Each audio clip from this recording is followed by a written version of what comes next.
warahmatullahi wabarakatuh. Hai anak-anakku kelas 6 yang Bu Guru cintai karena Allah. Anak-anakku, alhamdulillah kita bertemu kembali ya setelah anak-anakku liburan selama 2 pekan. Nah, sekarang kita bertemu lagi di suasana yang baru, yaitu suasana semester 2. Dan Bu Guru harap semangat kalian pun harus semangat yang baru, semangat yang lebih tinggi, lebih bersemangat lagi daripada semester 1 yang kemarin. Nah, anak-anakku, sebelum memasuki pembelajaran, Bu Guru ingin menjelaskan mengenai sistem pembelajaran di semester 2 ini. Jadi di semester 2 ini kita akan belajar 4 tema anak-anakku. Ada tema 6, 7, 8, dan 9. Bu Guru akan menunjukkan buku-buku yang akan kalian gunakan di semester 2 ini, buku-buku yang sudah kalian terima, buku-buku yang sudah kalian sampul di hari Selasa. Ya. Nah, anak-anakku, ini adalah buku yang akan kalian gunakan ya. Diingat-ingat, di sini ada tulisan 6F, berarti ini adalah tema 6. Kemudian ada tulisan 6G, berarti ini tema 7.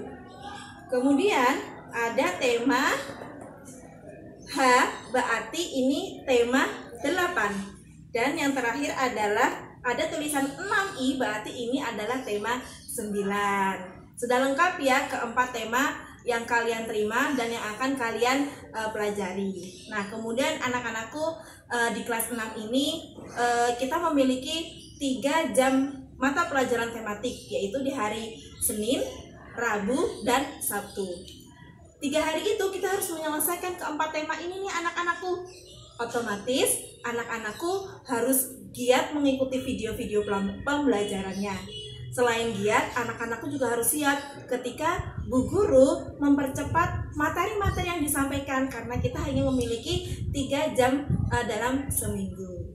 Begitu ya anak-anakku, ulasan singkat mengenai materi tematik di semester 2 ini. Semoga menambah semangat kalian, semoga kalian bersiap siaga untuk menyambut semester 2 ini. Yang selanjutnya, kita masuk ke pembelajaran berikut ini. Anak-anakku, kita lanjut ke pembelajaran pertama, pembelajaran tematik di semester 2 ya anak-anakku. Kita semua akan belajar tentang PPKN tema 6, kelas 6. Nah, ini semua akan membahas tentang pelaksanaan kewajiban, hak, dan tanggung jawab sebagai warga negara beserta dampak. Nah, yang pertama, tentang kewajiban warga negara terhadap lingkungan. Setiap warga negara Indonesia memiliki kewajiban yang harus dilaksanakan. Salah satu kewajiban tersebut adalah menjaga lingkungan. Dampaknya, apabila kewajiban menjaga lingkungan dilaksanakan dengan baik, akan tercipta lingkungan yang sehat, asri, aman, dan tentram. Nah, anak-anakku, di sini kita bisa melihat ya, kewajiban warga negara terhadap lingkungannya itu apa? Yaitu tentang menjaga lingkungan. Dampaknya, apabila kewajiban menjaga lingkungan dilaksanakan dengan baik, maka akan tercipta lingkungan yang sehat, asri, aman, dan tentram. Nah, ini yang Bu Guru garis bawahi ini, yang kedua ini merupakan hak yang kalian dapat sebagai warga negara. Tapi setelah kalian menjalankan kewajiban, yaitu menjaga lingkungan. Nah, satu slide ini dulu ya anak-anakku, coba dipahami. Jadi, kita itu akan mendapatkan hak kita sebagai warga negara ketika kita menjalankan kewajibannya terlebih dahulu, yaitu menjaga lingkungan. Setelah kita menjaga lingkungan, baru kita mendapatkan hak kita. Selanjutnya, contoh pelaksanaan kewajiban menjaga lingkungan sekitar. Dari gambar pertama ya anak-anakku. Dari gambar pertama ini adalah gambar membuang sampah pada tempatnya. Kemudian gambar kedua ini turut serta dalam kegiatan membersihkan lingkungan. Gambar ketiga, menanam dan merawat tanaman yang ada di lingkungan sekitar. Dan gambar yang terakhir, turut serta dalam kegiatan mengamankan lingkungan sekitar. Ini dia. Kemudian ada lagi Contoh yang kelima, yang pertama, ini ada gambar rumah ketua RT, yaitu melapor kepada ketua RT apabila ada tamu yang akan menginap. Berikutnya tentang kedisiplinan, yaitu menaati peraturan yang telah ditetapkan di lingkungan sekitar. Di gambar ketiga ini ada gambar pos ronda, yang berarti kita semua harus menjaga ketenangan dan ketertiban di lingkungan sekitar. Dan gambar yang terakhir adalah menjaga keharmonisan hubungan antar tetangga agar tercipta lingkungan yang kondusif. Lanjut, tentang kewajiban warga negara mengikuti pendidikan dasar. Nah, ini Bu Guru umpamakan kalian ya, anak-anak yang solih-solihah dan bersemangat dalam menuntut ilmu. Nah, anak-anakku, kewajiban warga negara Indonesia untuk mengikuti pendidikan dasar tercantum dalam Undang-Undang Dasar 1945. Ada di pasal 31 ayat 2. Nah, ini semua berbunyi, setiap warga negara wajib mengikuti pendidikan dasar dan pemerintah wajib membiayainya. Mewajibkan warga negara untuk mengikuti pendidikan dasar 9 tahun merupakan satu upaya pemerintah untuk memperbaiki pendidikan di negara kita. Nah, kenapa pemerintah itu pengen kita sekolah minimal harus 9 tahun? Karena pemerintah ingin memperbaiki pendidikan di negara kita. Dan selain itu, pemerintah juga menginginkan tingkat kecerdasan bangsa ini semakin meningkat. Nah, anak-anakku, kalian adalah harapan bangsa ini. Harapan bangsa ini agar bangsa ini semakin lebih baik lagi. Jadi dalam mengikuti pendidikan dasar, kalian harus semangat ya anak-anakku. Kita lanjut ke slide berikut. Tentang hak sebagai warga negara. Tadi kita sudah membahas tentang kewajiban kita di lingkungan dan sebagai warga negara. Kenapa Bu Guru membahas kewajiban terlebih dahulu? Karena kita harus melaksanakan kewajiban dulu nih anak-anak, baru nanti kita mendapatkan yang dinamakan hak. Guru jelek banget ini ya gambarnya, nggak apa-apa lah ya. Jadi anak-anakku, jangan menuntut hak terlebih dahulu sebelum kalian melaksanakan kewajiban.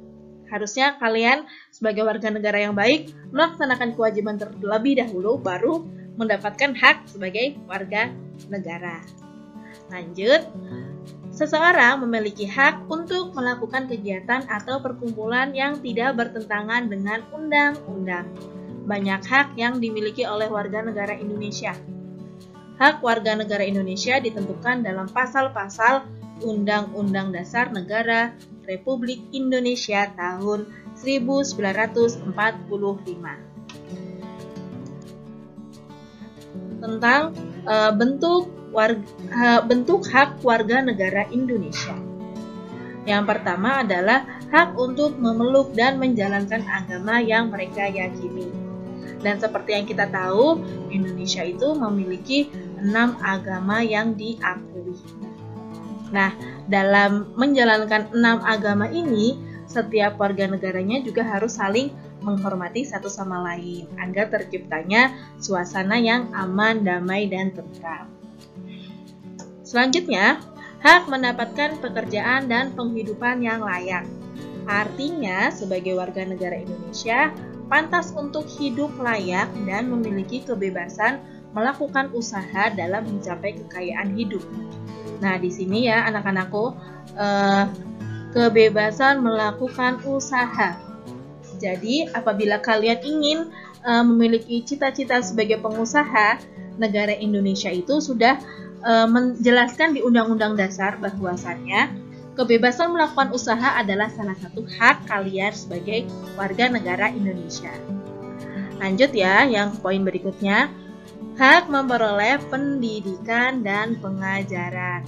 Berarti kalian sudah mendapatkan hak kalian ya anak-anakku, karena kalian sudah mendapatkan pendidikan dan pengajaran di SDIT Cendekia.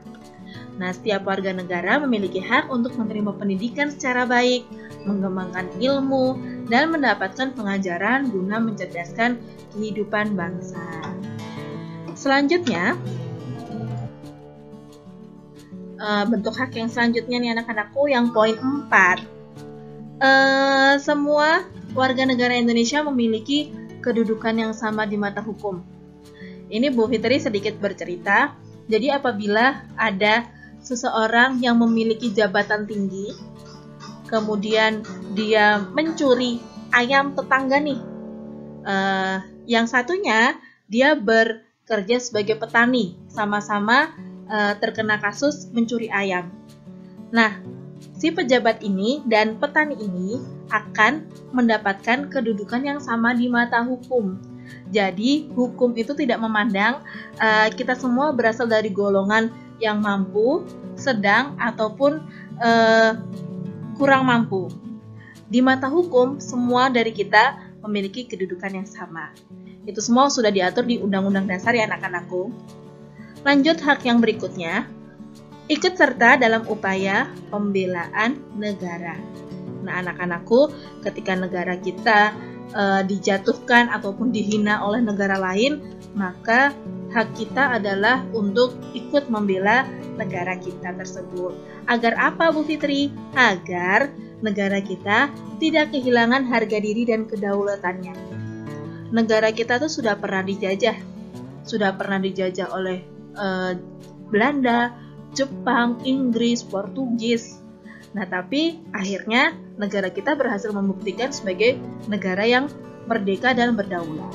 Jangan sampai negara kita ini ditindas negara lain lagi dan mengakibatkan negara kita kehilangan harga diri dan kedaulatannya lagi anak-anakku.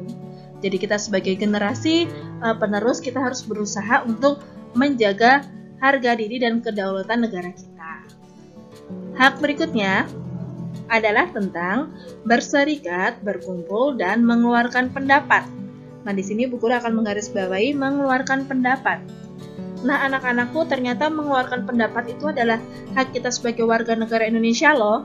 Jadi anak-anakku kalau misalnya ingin mengeluarkan pendapat, ingin usul, Bu baiknya itu seperti ini loh Bu, belajarnya metodenya seperti ini. Bu, oh ternyata yang Bu Fitri ajarkan tuh salah loh Bu, yang benar seperti ini karena saya pernah baca seperti ini. Itu boleh anak-anakku, itu sah-sah saja karena itu adalah hak kalian sebagai warga negara Indonesia. Dan Bu Fitri sebagai warga negara Indonesia yang baik menghargai setiap pendapat yang kalian keluarkan. Lanjut slide berikutnya. Ini anak-anakku hak-hak warga negara Indonesia yang terdapat di Undang-Undang Dasar 1945. Di sini sudah tertera ya, ada pasal-pasalnya. Nah, jadi kalau misalnya kalian merasa tidak mendapatkan hak kalian bisa protes. Karena kalian tahu nih, di pasal 27 ayat 1 ini ternyata ada perlindungan hukum. Lanjut ke slide berikut.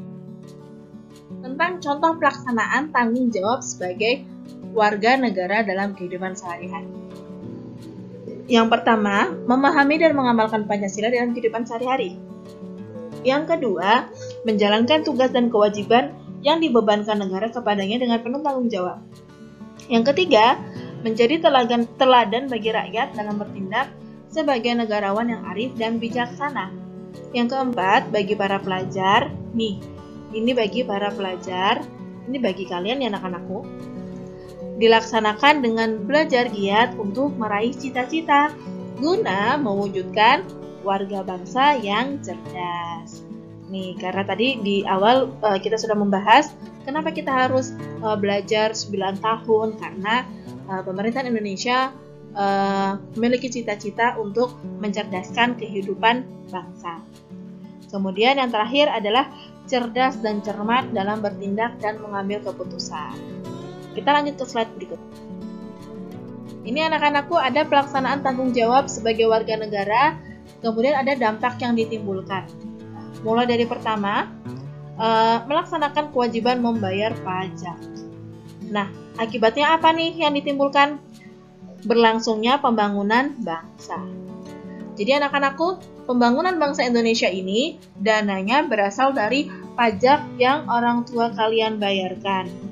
Jadi, mari kita sama-sama menjadi warga negara yang baik.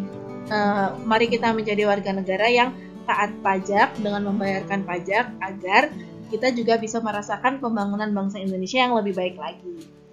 Berikutnya, saling membina kerukunan di antara warga masyarakat, yaitu antar pemeluk agama, suku, ras, dan budaya.